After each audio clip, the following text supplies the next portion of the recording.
رسول خدا صلی اللہ علیہ وآلہ وسلم کے نام رکھنے کی رسم اور عقیقے کی دعوت۔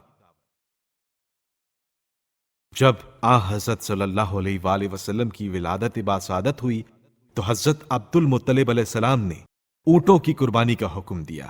چنانچہ اونٹ نہر کیے گئے۔ قریش کے لوگوں کو دعوت دی گئی کہ وہ آئیں اور کھانا کھائیں۔ بعض کتابوں میں یہ دعوت ولادت سے 7ویں دن بیان کی گئی ہے۔ جب کھانے سے فرصت ہو چکی تو لوگوں نے حضرت عبد المطلب علیہ السلام سے دریافت کیا، اس نومولود کا کیا نام رکھا ہے؟ حضرت عبد المطلب علیہ السلام نے کہا، محمد۔ لوگوں نے پوچھا، کیا آپ کو اپنے بزرگوں کے ناموں سے رغبت نہیں ہے؟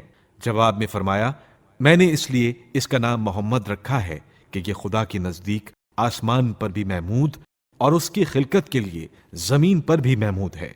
ایک قول یہ بھی آیا ہے کہ آپ صلی اللہ علیہ وآلہ وسلم کا یہ نام آپ صلی اللہ علیہ وآلہ وسلم کی مادر گرامی جناب آمنہ سلام اللہ علیہا نے رکھا تھا، جیسا کہ خود آپ کو خواب میں اس مولود، اس کے نام اور اکرام شان کے متعلق بتلایا گیا تھا۔ ان دونوں مختلف اقوال میں اجماع ممکن ہے، اس طرح کہ آپ صلی اللہ علیہ وآلہ وسلم کی مادر گرامی نے جو کچھ خواب میں مشاہدہ فرمایا ہو وہ آپ صلی اللہ علیہ وآلہ وسلم کے جد امجد سے بیان ہوا ہو اور کہہ دیا ہو کہ بچے کا نام یہی رکھا جائے، اور اسی کے مطابق نام رکھا گیا۔ لیکن صحیح ترین یہی ہے کہ آپ صلی اللہ علیہ وآلہ وسلم کی والدہ ماجدہ نے آپ کا نام محمد رکھا تھا۔ آسمانی کتابوں میں حضرت صلی اللہ علیہ وآلہ وسلم کا اسم گرامی۔ حضرت رسول خدا صلی اللہ علیہ وآلہ وسلم کے اسماء گرامی تمام آسمانی کتابوں میں بیان ہوئے ہیں، اور وہ یہ ہیں: توریت، اہید، زبور، ماہی، انجیل، احمد، قرآن مجید، محمد، احمد۔ حضرت صفار رضی اللہ تعالیٰ عنہ نے بسند معتبر حضرت امام جعفر صادق علیہ السلام سے روایت کی ہے کہ قرآن مجید میں حضرت محمد صلی اللہ علیہ وآلہ وسلم کے 10 نام بیان ہوئے ہیں: محمد، احمد، عبداللہ، طٰہٰ، یاسین، نون، مزمل، مدثر، ذکر، رسول۔ دائی حضرت حلیمہ سعدیہ کا قصہ۔ شرفائے عرب میں یہ دستور تھا کہ وہ اپنے بچوں کو بدوی عورتوں کی رضاعت و پرورش میں دے دیا کرتے تھے۔ اس میں کئی فائدے تھے۔ پہلے یہ دیہات کی صاف اور تازہ ہوا میں پرورش پانے سے بچہ خوب فربا ہو جاتا تھا اور اس کی صحت اچھی رہتی تھی۔ دوسرے، صحرائی عربوں کی زبان چونکہ معتبر و مستند سمجھی جاتی تھی، اس بنا پر وہ صحیح زبان سیکھ لیتا تھا۔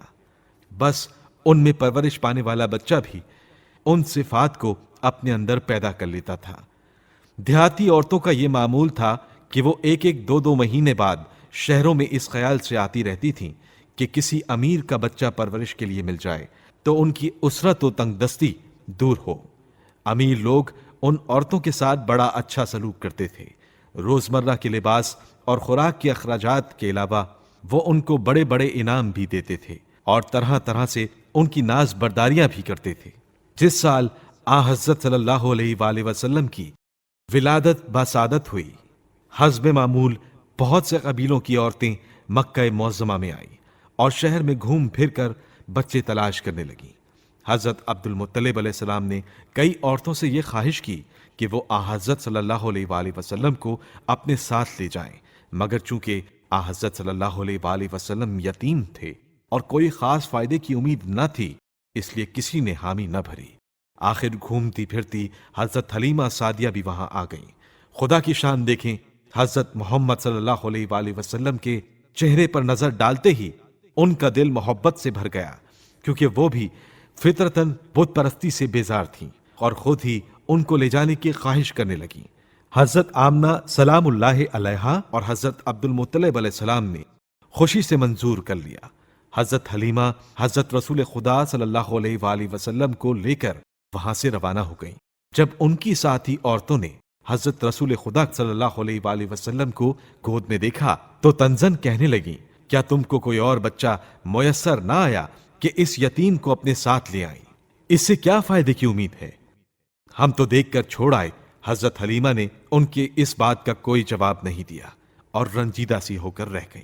غرض کہ حضرت صلی اللہ علیہ وآلہ وسلم حضرت حلیمہ کی آغوش میں پرورش پاتے رہے۔ حضرت رسول خدا صلی اللہ علیہ وآلہ وسلم کی حالت دیکھ کر روز بروز حضرت حلیمہ کا تعجب بڑھتا جاتا تھا۔ عام بچے جتنا ایک ہفتے میں بڑھتے تھے، حضرت رسول خدا صلی اللہ علیہ وآلہ وسلم ایک دن میں بڑھتے تھے۔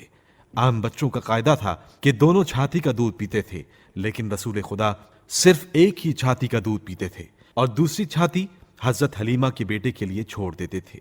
اس طرح کی اور بہت سی باتیں تھیں جن سے حضرت حلیمہ پر یہ ثابت ہو گیا تھا کہ یہ غیر معمولی بچہ ہے، اور حضرت حلیمہ کی روز بروز حضرت رسول خدا صلی اللہ علیہ وآلہ وسلم سے محبت بڑھتی جاتی تھی۔ جب 3-4 سال حضرت رسول خدا صلی اللہ علیہ وآلہ وسلم کو وہاں رہتے گزر گئے تو حضرت حلیمہ آپ صلی اللہ علیہ وآلہ وسلم کو لے کر مکہ آئیں۔ یہاں اس وقت وبا پھیلی ہوئی تھی۔ حضرت عبد المطلب علیہ السلام اور حضرت آمنہ سلام اللہ علیہا نے حضرت رسول خدا صلی اللہ علیہ وآلہ وسلم کو روکنا مناسب نہ سمجھا اور حضرت حلیمہ اپنے ساتھ پھر واپس لے آئیں۔ حضرت حلیمہ کی صاحبزادی شیمہ حضرت صلی اللہ علیہ وآلہ وسلم سے بڑی محبت رکھتی تھیں، اور حضرت رسول خدا صلی اللہ علیہ وآلہ وسلم بھی ان سے بہت زیادہ مانوس تھے۔